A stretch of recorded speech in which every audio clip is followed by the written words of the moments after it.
Oh my God, have you guys seen the latest twist in the Trump tariff war with China? It's crazy. The Chinese garment factory owners have taken to TikTok to get revenge for all the business that they're losing. And they've swamped TikTok with videos exposing the high-end luxury goods market and revealing the secrets that they've been sworn not to give away under contract. The secrets of how these goods are produced. I'm so here for it because I feel this has been a long time coming. I feel the general public has been demanding this information ever since the Dior handbag fiasco. You know, the scandal that erupted when it was revealed that a handbag being sold for several $1,000s by Dior only cost, I don't remember the exact figure, I think it was somewhere around $50 or maybe less. And those are the type of margins that these businesses operate on. So the retaliation I'm talking about that's taking place right now on TikTok, the factory owners are making videos revealing all of the secrets of the high-end fashion industry from their perspective as manufacturers, because it's a little known fact. Well, among the general public it's a little known fact, but we Chinese pretty much all know this. My mom told me this way back in the 80s when she was an entrepreneur. But we all know that when you buy a high-end luxury garment and it says made in Italy or made in France or wherever, it's not actually made in those places. It's made in China. And these manufacturers have basically given away this secret that they do all of the production and it costs very little. The cost of the materials, the workmanship, the cost of getting that garment produced, and up to the point where they have to put the labels on, that is very low. So what happens is that the Chinese manufacturers do all of that, and then just before labeling they send the goods to Italy or to France or wherever, and the labels are applied in those countries. And so where the label is sewn on is where the garment is deemed to have been made. So if your garment says made in Italy, it was made by a sweatshop in China and sent to Italy, and then Italy stuck the Dolce & Gabbana label on, or whatever other label it might be. And it sounds totally crooked, doesn't it? It sounds like fraud, doesn't it? But it's not, because that's the way the law works. Wherever the production was completed is where the product is deemed to have been manufactured. The country on the label is not technically the country of origin, but the country where the production was completed. And that just means where the tags were put on. I suppose it's like you could say it's a loophole that creates the illusion that you're buying European goods when you're essentially buying Chinese goods. And this is something that the manufacturers were not supposed to reveal. You're not supposed to know this when you're spending thousands on something that you could have got much cheaper, if not for the fact that some fancy designer put their fancy label on it. And what's really funny is that these Chinese factory owners have been revealing exactly how much the goods are worth. They've been breaking it down, showing us the materials, all the components, and the cost of the actual labor, and telling people this designer handbag that you spend X amount on is actually worth Y. And it's typically about 1/10 of the price that you pay. So only 10% of the price that you're paying is the actual value of the goods. The rest is marketing and profit. Profit mainly. And this is obviously really devastating for the luxury goods market, which is already struggling. It's been struggling for some time, ever since we've gone into a global recession. Although they haven't named it, our leaders haven't called it a recession, but we're essentially in a recession. And the luxury goods market has virtually collapsed. So this is the last thing they need right now.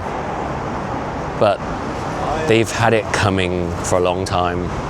But this is not to say that you're not getting quality when you buy luxury items, because you are. I mean, there is a kind of a quality assurance that comes with that high price tag, but it's the fact that the goods are not worth anywhere near what you're charged for them.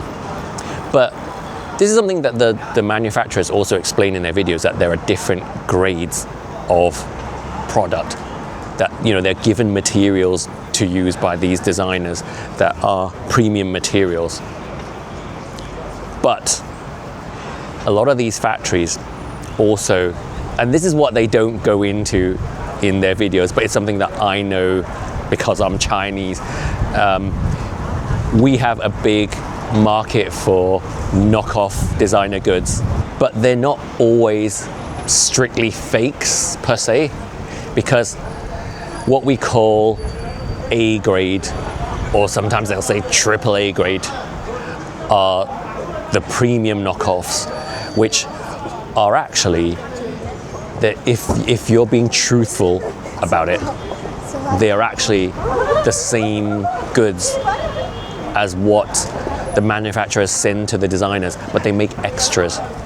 So they will use the same patterns and the same materials and same components and produce extras to sell illegally. And those are what we call premium fakes, A grade or AAA. But note how I said, if you're being honest, because when you buy counterfeit goods from us Chinese, they will always tell you that they're A grade.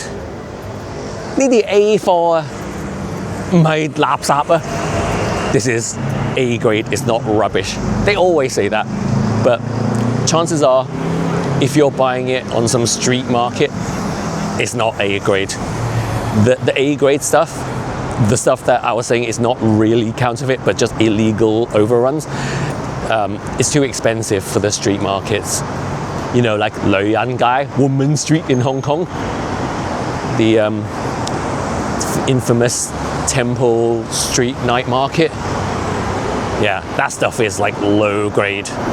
You know, when they offer you like 3 Ralph Lauren polo shirts for $10, those aren't A grades. But the A grade stuff because it's the same as the real thing, you cannot tell the difference. And sometimes they even give you the certificate of authenticity as well. But they're really good at faking certificates in China. But one thing a lot of people don't realize at the moment is that China's economy has been struggling for some time, and the manufacturing industry has been on its knees for years before this tariff war began, because international orders dried up a long time ago. So why is that? Well, you've got to understand the nature of the globalist corporate model, where it's all about getting your goods produced for as little as possible and making the highest profit margin possible. It's all about profit. And China was, when these Western companies first discovered Chinese sweatshop labor, where factory owners employed peasants and they were working in practically slave labor conditions, they loved it. All of our Western brands was so delighted to find this new source of slave labor that they didn't have to be open about. Their Western consumers didn't know the conditions in which these clothes were made, and it really suited them. So they were able to get their stuff made at rock bottom prices while exploiting Chinese peasants. And if you're upset about my use of the word peasants, I talk about it in a previous video I posted, which I'll put at the end of this one, about the J.D. Vance peasant fiasco. But yes, this was great for Western companies for a number of years, like maybe, I don't know, decade or so. And it's what fueled China's rise to prosperity. China underwent the most rapid expansion, urbanization, development of any nation in the history of the planet as a result of all of these orders coming from all over the world. Everybody trying to take advantage of the sweatshop labor. But as China's economy continued growing, people's cost of living started rising, and they started demanding higher wages. And because the industry was so successful, people were able to demand rights, workers' rights. And as a result, the cost of production in China started escalating rapidly to the point where it was no longer that profitable for Western companies to order their goods from China, because the factories were being too generous to their workers. Once we were no longer treated as slaves, the Western slave owners who run these corporations were no longer interested in our production, and they went elsewhere. So long before this tariff war began, you got to understand that China's production industry, manufacturing industry had already dried up. And it was nothing to do with tariffs. It was the fact that American or Western corporations could not get the stuff produced as cheaply as they used to under slave labor conditions.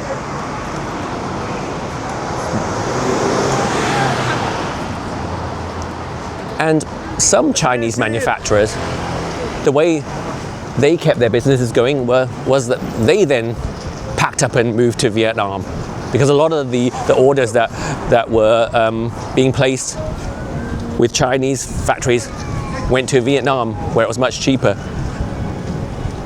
There was a period where everything said made in China, but then we started seeing made in Vietnam. And that's the way the industry works and has always worked since globalization. It's one of the evils of globalization that there is always slave labor to exploit somewhere. However low you go,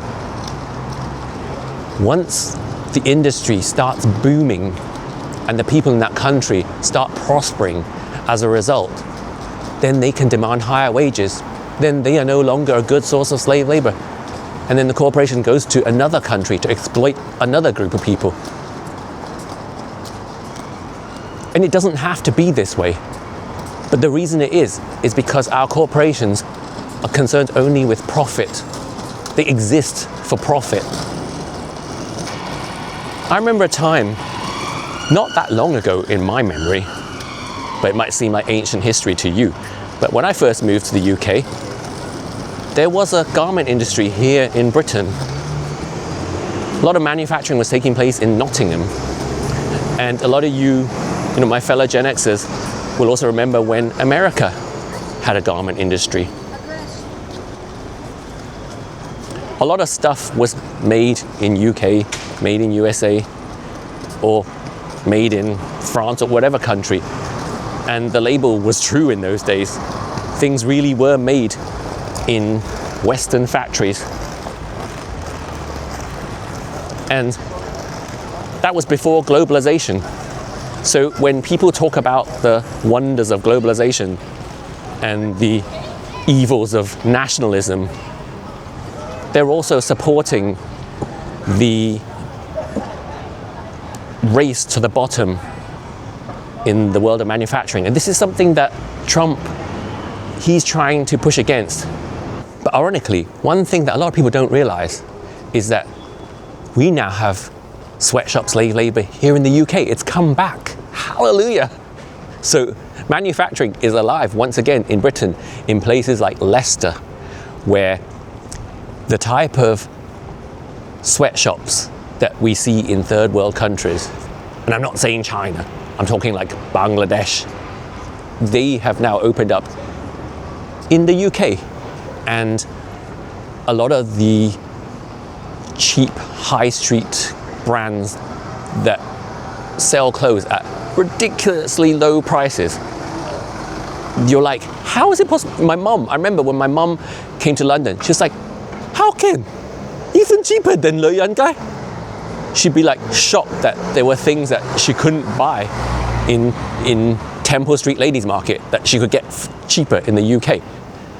And that's because we have sweatshops here in the UK that are run just the same as the ones in Bangladesh. And the way that they manage to keep the prices so low is that they employ illegals who they bring in to live in dormitories and work in these factories where they are working under very poor conditions and they have no rights. And if they complain, they will be deported, so they don't complain. Yeah, that's happening here in the UK right now. Entire towns full of factory workers where the starting pay is as low as £1.50 an hour, when the minimum wage is £12. Yeah, did you know that? China can't compete with that. And this is something that the British public was up in arms about around, I think it was around 2019, prior to COVID and the whole world changed. But there were even BBC documentaries being made about this. You know, back when the BBC talked about truths. Yeah, there was a lot of media coverage about these UK sweatshops, and there were organizations set up to try and tackle the problem, but they would bust one factory owner, another one would come along and open up another factory, and it was just out of control. But we can't talk about this anymore now. It's still happening, but nobody's doing anything about it. Like some of the other problems in this country that nobody's doing anything about because we're not allowed to talk about these groups of people. Do you know what I mean? Yeah, we're now living in an era where we're not allowed to talk about the exploitation of illegals in this country because we're not allowed to say anything negative about migration. Even if it's for the benefit of those people. It's basically migration, good, you don't like, bad. Everything has been reduced to good and bad, hasn't it? People have been so dumbed down that they don't see nuance anymore. And whatever the issue is, there's a right and a wrong, and there's no gray area in between. You either fully support something or you're fully against it. Do you know what I mean? Let me know your thoughts in the comments. And as ever, please give this video a like and do subscribe to my channel if you're not already doing so. My stats, my activity stats tell me that over 80% of the people who watch my videos are not subscribed, but it really makes a huge difference to my performance. If you just hit that subscribe button, it helps people like me who are new to YouTube to grow and continue doing what we're doing. So thank you very much and have a great day. Oh, and if you enjoyed this video, do give this one a watch too, in which I talk about the Chinese peasant class, the 300 million migrant workers who are virtually second-class citizens in China, which J.D. Vance referred to in his recent interview.